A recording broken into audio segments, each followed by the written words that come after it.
जय मिथिला अमिता झा बुझे छी आ यहाँ से हम एक कोवर लऽ के आयल छी। अपन आशीर्वाद बना के रखू और हमर प्रणाम लिया आ गीत के आनंद लिया। एक मुट्ठी दाना के अंगना में छीटल, अरे दाना फूल रतिया रे दाना माँ, अरे दाना फूल धी रतिया रे दाना माँ, ओही रे दाना माँ के खिरिया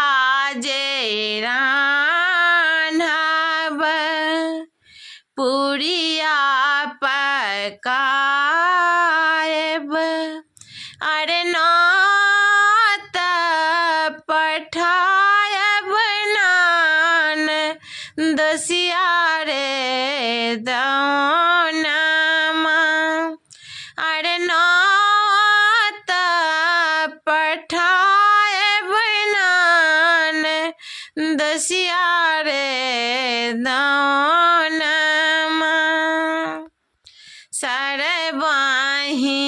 नैया मिली जामाए बैसल, अरे आचरा सबेनिया डोले बैरे दाना माँ, अरे आचरा सबे डोले बैरे दाना माँ, घर सा बाहर भेली सुहबे से कनिया सुहबे, अरे झाड़ा लगली नाना दोनों नीर रे दाना माँ, जोनी कानू